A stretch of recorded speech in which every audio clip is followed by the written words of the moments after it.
ತಪಸ್ವಾಧ್ಯಾಯ ಸಂತೋಷೌ ಶೌಚಂ ಈಶ್ವರ ಪೂಜನಂ ಸಮಾಸ ನಿಯಮ ಪ್ರೋಕ್ತಾ. ನಿಯಮಗಳನ್ನು ಹೇಳುತ್ತಾರೆ. ತಪಸ್ಸು, ಸ್ವಾಧ್ಯಾಯ, ಸಂತೋಷ, ಶೌಚಂ, ಈಶ್ವರ ಪೂಜನಂ ಅಂತ. ಇದು ಕೂಡ 5 ಹೇಳಿದ್ದಾರೆ ಸಂಕ್ಷಿಪ್ತವಾಗಿ. ಬೇರೆ ಕಡೆಗಳಲ್ಲೆಲ್ಲ ವಿಸ್ತಾರವಾಗಿ ಅವುಗಳ ಬಗ್ಗೆ ಹೇಳಿದ್ದಾರೆ. ಸಂಕ್ಷಿಪ್ತವಾಗಿ 5 ವಿಧವಾದಂತಹ ನಿಯಮಗಳು ಅಂತ. ಹಾಗಾದರೆ ತಪಸ್ಸು ಅಂದರೆ ಏನು? ಅದಕ್ಕೆ ಪುರಾಣ ಹೇಳುತ್ತೆ, ಉಪವಾಸ ಪರಾಕಾದಿ ಕೃಚ್ರ ಚಾಂದ್ರಾಯಣಾದಿಭಿ ಶರೀರ ಶೋಷಣಂ ಪ್ರಾಹು. ಶರೀರ ಶೋಷಣೆಯನ್ನು ಮಾಡುವುದು, ಉಪವಾಸಾದಿಗಳನ್ನು ಅನುಷ್ಠಾನವನ್ನು ಮಾಡುವಂಥದ್ದು, ಈ ವ್ರತಗಳನ್ನು ಅನುಷ್ಠಾನವನ್ನು ಮಾಡುವಂಥದ್ದು. ಚಾಂದ್ರಾಯಣಾದಿ ವ್ರತಗಳನ್ನು ಹೇಳುತ್ತಾರೆ.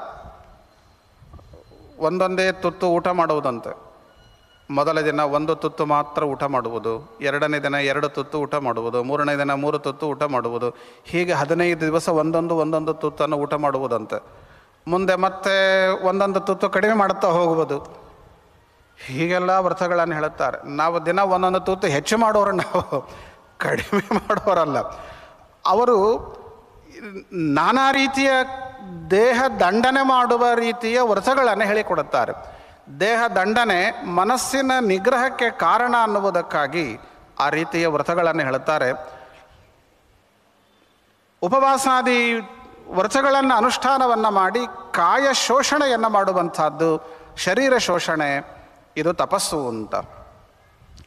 ಇನ್ನು ಜಪ, ಸ್ವಾಧ್ಯಾಯ ಅಂತ ಹೇಳುತ್ತಾರೆ. ಸ್ವಾಧ್ಯಾಯ ಅಂದರೆ ಏನು? ವೇದಾಂತದ ಅಧ್ಯಯನ, ಶತರುದ್ರೀಯದ ಪಾರಾಯಣ, ನಿತ್ಯವೂ ಆ ರುದ್ರ ಮಂತ್ರಗಳನ್ನು ಪಾರಾಯಣವನ್ನು ಮಾಡುವಂಥದ್ದು. ಪ್ರಣವಾದಿ ಜಪಂಬುಧಾಹ, ಪ್ರಣವ ಜಪ, ರಾಮ ಜಪ, ಕೃಷ್ಣ ಜಪ, ಈ ಮೊದಲಾದಂತಹ ಜಪಗಳಿವೆ.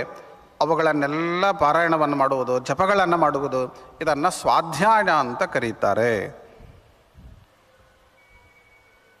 ಸ್ವಾಧ್ಯಾಯಸ್ಯ ತ್ರಯೋ ಭೇದಾಹ, ಸ್ವಾಧ್ಯಾಯದಲ್ಲಿಯೂ 3 ಪ್ರಭೇದಗಳಿವೆ ಅಂತಾರೆ. ಎಂತಹ ಮಾತು ನೋಡಿ.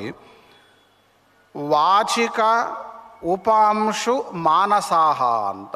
ವಾಚಿಕ, ಉಪಾಂಶು, ಮಾನಸಾಹ ಅಂತ.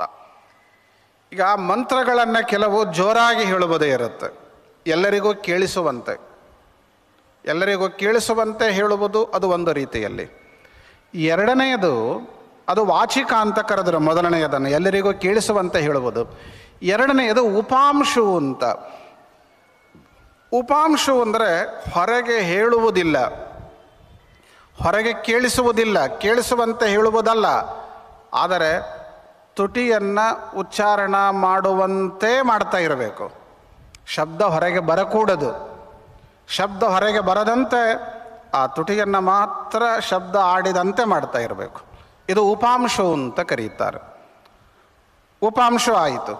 ಇನ್ನು ಉಪಾಂಶು ಅಂತಾದ ಮೇಲೆ ಮಾನಸವಾದದ್ದು ಅಂತಾರೆ. ಮಾನಸವಾದದ್ದು ಅತ್ಯಂತ ಸ್ಪಷ್ಟವಾಗಿ ಇದೆ. ಮನಸ್ಸಿನಲ್ಲಿ ಮಾತ್ರ ಹೇಳುವುದು ಮಂತ್ರವನ್ನು, ಸ್ವಚ್ಛವಾಗಿ ಹೇಳುವುದಲ್ಲ, ಜೋರಾಗಿ ಎಲ್ಲರಿಗೂ ಕೇಳಿಸುವಂತೆ ಹೇಳುವುದೂ ಅಲ್ಲ, ತುಟಿಯನ್ನು ಬಡಿಯುವಂತೆ ಇಲ್ಲ, ತುಟಿಯನ್ನು ಆಡಿಸುವಂತೆ ಇಲ್ಲ. ಮನಸ್ಸಿನಲ್ಲಿ ಮಂತ್ರಗಳನ್ನು ಅನ್ನುತ್ತಾ ಹೋಗುವುದು. ಮನಸ್ಸಿನಲ್ಲಿ ಮಂತ್ರಗಳನ್ನು ಹೇಳ್ತಾ ಆ ಮನಸ್ಸಿನಲ್ಲಿನೇ ಮಂತ್ರಾರ್ಥಗಳನ್ನು ಚಿಂತನೆ ಮಾಡುತ್ತಾ ಆ ದೇವತೆಯನ್ನು ಅನುಸಂಧಾನವನ್ನು ಮಾಡುವಂಥದ್ದು. ಇದು ಮಾನಸ ಸ್ವಾಧ್ಯಾಯ ಅಂತ ಕರೀತಾರೆ. ಈ ರೀತಿ 3 ಪ್ರಕಾರದ ವಾಚನಿಕವಾದ, ಉಪಾಂಶವಾದ, ಮಾನಸವಾದಂತಹ ಒಂದು ವಿಚಾರಗಳನ್ನು, ಸ್ವಾಧ್ಯಾಯವನ್ನು ಇಲ್ಲಿ ನಮಗೆ ತಿಳಿಸಿದ್ದಾರೆ. ನೋಡಿ, ಯಾವುದನ್ನು ಹೇಗೆ ಮಾಡಬೇಕೋ ಹಾಗೆ ಮಾಡಬೇಕು. ಕೆಲವರು ಜಪವನ್ನು ಜೋರಾಗಿ ಮಾಡಿಬಿಡುತ್ತಾರೆ, ಎಲ್ಲರಿಗೂ ಕೇಳಿಸುವಂತೆ ಮಾಡುತ್ತಾರೆ ಜಪಗಳನ್ನು. ಅದು ಮನಸ್ಸ ಹೇಳಬೇಕಾದದ್ದು, ಮನಸ್ಸಿನಲ್ಲಿ ಹೇಳಿಕೊಳ್ಬೇಕು ಜಪವನ್ನು. ಸ್ಮರಣೆ ಜೋರಾಗಿ ಮಾಡಬಹುದು, ಆದರೆ ಜಪ ಅಂತೇನು ಮಾಡುವುದು ಇರುತ್ತೋ ಅದು ಪಕ್ಕದಲ್ಲಿ ಇದ್ದವನಿಗೂ ಕೇಳಿಸಬಾರದು, ನಮ್ಮ ಕಿವಿಗೆ ಕೇಳಿಸಬಾರದು. ಅದು ಮಾನಸಿಕವಾಗಿಯೇ ಆಗಬೇಕು. ಎಷ್ಟು ತಪ್ಪು ಮಾಡುತ್ತೇವೆ ಅಂದರೆ, ಯಾವುದೋ ಮನಸ್ಸಿನಲ್ಲಿ ಮಾಡಬೇಕು ಅದನ್ನು ಎಲ್ಲರಿಗೂ ಕೇಳಿಸುವಂತೆ ಮಾಡಿಬಿಡುತ್ತೇವೆ. ಯಾಕೆಂದರೆ ಕೆಲವರಿಗೆ ಅದೊಂದು ಇರುತ್ತೆ, ನಾನು ಜಪ ಮಾಡ್ತಾ ಇದ್ದೇನೆ ಅಂತ ಅವ್ರಿಗೆ ಗೊತ್ತಾಗಲಿ ಅಂತ. ಹಾಗೆಲ್ಲ ಮಾಡಬಾರ್ದು. ಹೊರಗೆ ಉಪಾಂಶ ಮನಸ ಮಾಡಬೇಕಾದದ್ದು ಮನಸ್ಸಿನಿಂದ ಸ್ಪಷ್ಟವಾಗಿ ಉಚ್ಚಾರಣೆ ಮಾಡಬೇಕಿದೆ. ವಾಯುಸ್ತುತಿ ಜೋರಾಗಿ ಹೇಳಬೇಕು, ಮಂತ್ರಗಳನ್ನು ಜೋರಾಗಿ ಹೇಳಬೇಕು, ಅದನ್ನು ಜೋರಾಗಿನೇ ಹೇಳೋಣ ಇಲ್ಲ. ಈ ಸಂಧ್ಯಾ ವಂದನೆಗೆ ಕೂತಿರ್ತಾರೆ ನೋಡಿ, ಗಾಯತ್ರಿ ಜಪ ಮನಸ್ಸಿನಲ್ಲಿ ಮಾಡಬೇಕು, ಅದನ್ನು ಜೋರಾಗಿ ಹೇಳ್ತಿರ್ತಾರೆ. ಉಳಿದ ಮಂತ್ರಗಳನ್ನು ಜೋರಾಗಿ ಹೇಳಬೇಕು, ಅದನ್ನು ಹೇಳೋಣನೇ ಇಲ್ಲ. ಏನು ವಿಚಿತ್ರ ನಮ್ಮಲ್ಲಿ. ಯಾವುದನ್ನು ಹೇಗೆ ಹೇಳಬೇಕು ಅದನ್ನು ಅದೇ ರೀತಿಯಲ್ಲಿನೇ ಪಠಣವನ್ನು ಮಾಡುವಂಥದ್ದು. ಇನ್ನು ಯದೃಚ್ಛಾ ಲಾಭತೋ ವಿತ್ತಂ ಅಲಂ ಪುಂಸೋ ಭವೇದಿತಿ ಪ್ರಾಶಸ್ತ್ಯಂ ಋಷಯ ಪ್ರಾಹು ಸಂತೋಷಂ ಸುಖಲಕ್ಷಣಂ ಅಂತ ನಿಯಮದಲ್ಲಿ ಈ ನಿಯಮಗಳ ಬಗ್ಗೆ ಹೇಳ್ತಾ ಇದ್ದೇವೆ. ತಪಸ್ಸು ಆಯಿತು, ಸ್ವಾಧ್ಯಾಯ ಆಯಿತು, ಸಂತೋಷ ಅಂತ ಮೂರನೆಯದು. ಈ ಸಂತೋಷ ಅಂತಂದರೆ ಸಂತೋಷ ಏನಕ್ಕೇನಿಚಿತ ಅಂತ ಭಾಗವತ ಹೇಳುತ್ತೆ. ಹಾಗೆ ಇದು ಕೂಡ ಹೇಳಿದೆ, ಯದರ್ಚ್ಛಾ ಲಾಭತೋ ವಿತ್ತಂ, ಯಾವಾಗ ದೇವರು ಏನು ಕೊಡುತ್ತಾನೋ ಅದರಿಂದ ಸಂತೋಷಪಟ್ಟುಕೊಂಡು ಇರೋದು. ಅದು ಪಕ್ಕದ ಮನೆಯವರು ನೋಡಿ ಅದು ಸಿಗಲಿಲ್ಲ, ಈ ಕಡೆ ನೋಡಿ ಅದು ಬರಲಿಲ್ಲ, ಬೇಡ ಬೇಡ, ನಮಗೇನು ಕೊಡುತ್ತಾನೆ ದೇವರು, ಅದರಿಂದ ತೃಪ್ತ ಜೀವನ, ಅದನ್ನು ಸಂತೋಷ ಅಂತ ಕರೀತಾರೆ. ಈ ರೀತಿ ಇದ್ದ ಅಂದರೆ ಮನುಷ್ಯ ಯಾವ ಕಷ್ಟಗಳು ಇರೋದಿಲ್ಲ, ಆರ್ಥಿಕ ಸಮಸ್ಯೆ ಬರಲಿಕ್ಕೆ ಸಾಧ್ಯ ಇಲ್ಲ. ಅದು ಆಸೆ ಆಕಾಂಕ್ಷೆಗಳು ಹೆಚ್ಚಾದಂತೆ ಆರ್ಥಿಕ ಸಮಸ್ಯೆಗಳು ಹೆಚ್ಚಾಗ್ತಾ ಹೋಗುತ್ತೆ. ಬಾಹ್ಯಂ ಆಭ್ಯಂತರಂ ಶೌಚಂ. ಇನ್ನು ನಿಯಮದಲ್ಲಿ ಶೌಚದ ಬಗ್ಗೆ ಹೇಳ್ತಾ ಇದ್ದಾರೆ. ಶೌಚದಲ್ಲಿ ಎರಡು ಪ್ರಕಾರ ಅಂದರು. ಬಾಹ್ಯಂ ಆಭ್ಯಂತರಂ ಶೌಚಂ ದ್ವಿಧಾ ಪುರೋಕ್ತಂ ದ್ವಿಜೋತ್ತಮಃ. ಬಾಹ್ಯ ಶೌಚ, ಆಂತರ ಶೌಚ ಅಂತ ಹೇಳಿದರು. ಬಾಹ್ಯ ಶೌಚ ಹೇಗೆ? ಶುದ್ಧಿ ಅಂತ ಅರ್ಥ. ಬಾಹ್ಯ ಶೌಚ ಹೇಗೆ, ಆಂತರ ಶೌಚ ಹೇಗೆ ಅಂತ ಅದಕ್ಕಂತಾರೆ ಮೃಜ್ಜಲಾಭ್ಯಾಂ ಸ್ಮೃತಂ ಬಾಹ್ಯಂ ಮನಃಶುದ್ಧಿ ಅಥಾಂತರಂ. ಮಣ್ಣು, ಶುದ್ಧವಾದ ಮಣ್ಣು, ಶುದ್ಧವಾದ ನೀರು, ಇವುಗಳ ಲೇಪನ, ಅದರಿಂದ ಬಾಹ್ಯ ಶೌಚವನ್ನು, ದೇಹದ ಶರೀರದ ಶೌಚವನ್ನು ಕಾಪಾಡಿಕೊಳ್ತಕ್ಕದ್ದು. ಇನ್ನು ಆಂತರ ಶೌಚ ಅಂತಂದರೆ ಮನಸ್ಸನ್ನು ಶುದ್ಧಿಯಾಗಿ ಇಟ್ಟುಕೊಳ್ಳುವಂಥದ್ದು. ಸ್ವಾರಸ್ಯ ಏನು ಅಂತಂದರೆ ಸರ್ವೇ ಮನೋ ನಿಗ್ರಹ ಲಕ್ಷಣಾಂತಹ ಅಂತ ಭಾಗವತ ಹೇಳುವಂತೆ ಏನೇ ನಮ್ಮ ಆಚರಣೆಗಳನ್ನು ಶಾಸ್ತ್ರದಲ್ಲಿ ಹೇಳಿದ್ದಾರೆ ಅದು ಎಲ್ಲವೂ ಸಹ ಮನೋನಿಗ್ರಹಕ್ಕಾಗಿ, ಮನಸ್ಸಿನ ಶುದ್ಧಿಗಾಗಿ. ಅದಕ್ಕೆ ಹೇಳುತ್ತಾರೆ, ಮನೋನಿಗ್ರಹ ನಿನಗೆ ಇದೆಯಾ, ಮನಸ್ಸು ಚೆನ್ನಾಗಿ ಇದೆಯಾ, ಉಳಿದದ್ದು ಬೇಕೇ ಇಲ್ಲ ಅಂತಾರೆ. ಅಷ್ಟು ಮನೋನಿಗ್ರಹಕ್ಕಾಗಿ ಎಲ್ಲ ಶಾಸ್ತ್ರಕಾರರು ಮಹತ್ವವನ್ನು ಕೊಟ್ಟಿದ್ದಾರೆ. ಇದಾದ ಮೇಲೆ ನಿಯಮದಲ್ಲಿ ಕೊನೆಯದಾದಂತಹ ನಿಯಮ ಈಶ್ವರ ಪೂಜನಂ ಅಂತ. ಈಶ್ವರ ಪೂಜನ ಅಂದರೆ ಏನದು? ಸ್ತುತಿ ಸ್ಮರಣ ಪೂಜಾಭಿ ವಾಂಗ್ಮನಃ ಕಾಯ ಕರ್ಮಭಿ ಸುನಿಶ್ಚಲ ಶಿವೇ ಭಕ್ತಿ ಏತದೀಶಸ್ಯ ಪೂಜನಂ. ಈಶ ಪೂಜೆ, ಪರಮಾತ್ಮನ ಪೂಜೆ ಅಂತಂದರೆ ಷೋಡಶೋಪಚಾರ ಪೂಜೆ, ಅದು ಪೂಜೆಯ ಒಂದು ಭಾಗ, ಒಂದು ರೀತಿಯ ಪೂಜೆ. ಸ್ತೋತ್ರವನ್ನು ಮಾಡುತ್ತಾ ಇರಬೇಕು, ಮಂತ್ರಗಳನ್ನು ಹೇಳ್ತಾ ಇರಬೇಕು. ದೇವರ ಸ್ತೋತ್ರ ಪ್ರಿಯ. ನಾವು ಸ್ತೋತ್ರ ಪ್ರಿಯರೇ ಮಾಡೋರಿಲ್ಲ ಅಷ್ಟೇ. ದೇವರು ನಿಜವಾದ ಅರ್ಥದಲ್ಲಿ ಸ್ತೋತ್ರ ಪ್ರಿಯ.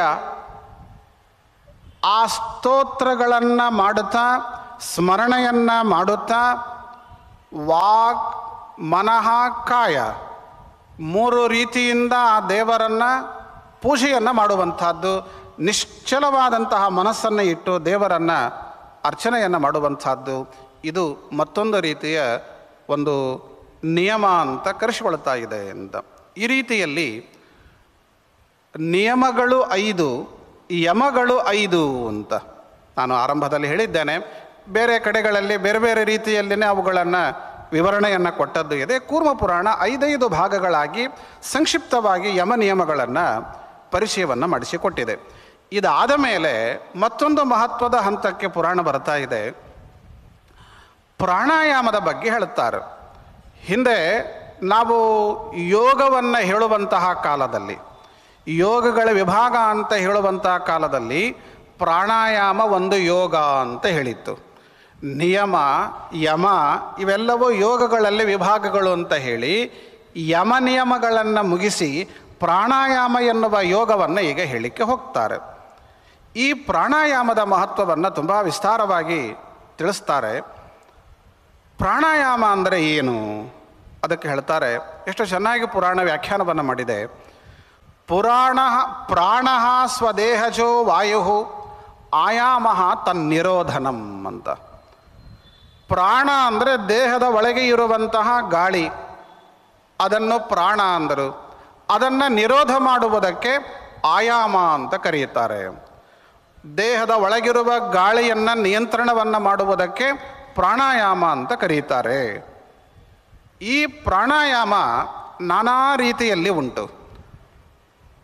ಪ್ರಾಣಾಯಾಮವನ್ನು ಹೇಳುವಾಗ ಇಲ್ಲಿಯೂ ಕೂಡ ತುಂಬ ವಿಸ್ತಾರವಾಗಿ ನಿರೂಪಣೆಯನ್ನು ಮಾಡಿದ್ದಾರೆ. ಅದನ್ನು ಸಂಗ್ರಹಿಸಿ ಹೇಳುವುದಾದರೆ ಸಗರ್ಭ ಪ್ರಾಣಾಯಾಮ, ಅಗರ್ಭ ಪ್ರಾಣಾಯಾಮ ಅಂತಾರೆ. ಯಯೇವ ದ್ವಿವಿಧ ಪ್ರೋಕ್ತ ಸಗರ್ಭೋ ಗರ್ಭ ಏವಚ. ಸಗರ್ಭ ಪ್ರಾಣಾಯಾಮ, ಅಗರ್ಭ ಪ್ರಾಣಾಯಾಮ ಅಂತ. ಅಂದರೆ ಪ್ರಾಣಾಯಾಮವನ್ನು ಮಾಡುವಂತಹ ಸಂದರ್ಭದಲ್ಲಿ ಕುಂಭಕ ಅವಸ್ಥೆಯಲ್ಲಿ ಮಂತ್ರಗಳನ್ನು ಮನಸ ಹೇಳುತ್ತಾ, ಹಿಂದೆ ಹೇಳಿತಲ್ಲ ಮನಸ ಮಂತ್ರವನ್ನು ಹೇಳುವುದು, ಆ ಮನಸ ಮಂತ್ರಗಳನ್ನು ಹೇಳಿಕೊಂಡು ಏನು ಪ್ರಾಣಾಯಾಮವನ್ನು ಮಾಡುವುದೇ ಇದೆ ಅದು ಸಗರ್ಭ ಅಂತ ಕರೆಸಿಕೊಳ್ಳುತ್ತದೆ. ಮಂತ್ರ ಇಲ್ಲದಂತ ಹಾಗೆ ಪ್ರಾಣಾಯಾಮವನ್ನು ಮಾಡುವಂಥದ್ದು ಅಗರ್ಭ ಪ್ರಾಣಾಯಾಮ ಅಂತ ಕರೆಯುವಂಥದ್ದು. ಹೀಗೆಲ್ಲ ಬೇರೆ ಬೇರೆ ಅನೇಕ ಕಡೆಗೆ ವ್ಯಾಖ್ಯಾನಗಳನ್ನು ಮಾಡುವುದನ್ನು ನಾವು ಕಾಣುತ್ತೇವೆ. ಇಲ್ಲಿ ಒಂದು ಪದ್ಧತಿಯನ್ನು ತಿಳಿಸ್ತಾರೆ, ಉತ್ತಮ ಮಧ್ಯಮ ಅಧಮ ಪ್ರಾಣಾಯಾಮಗಳು ಅಂತ. ಉತ್ತಮ ಮಧ್ಯಮ ಅಧಮ ಪ್ರಾಣಾಯಾಮ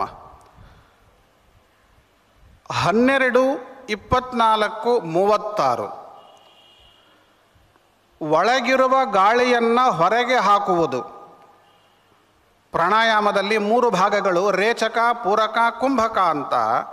ಒಳಗಿರುವ ಗಾಳಿಯನ್ನು ಹೊರಹಾಕುವಂಥದ್ದು ರೇಚಕವಾದರೆ, ಹೊರಗೆ ಇದ್ದ ಶುದ್ಧ ಗಾಳಿಯನ್ನು ಒಳಗೆ ತೆಗೆದುಕೊಳ್ಳುವುದು ಪೂರಕ ಆಗುತ್ತೆ.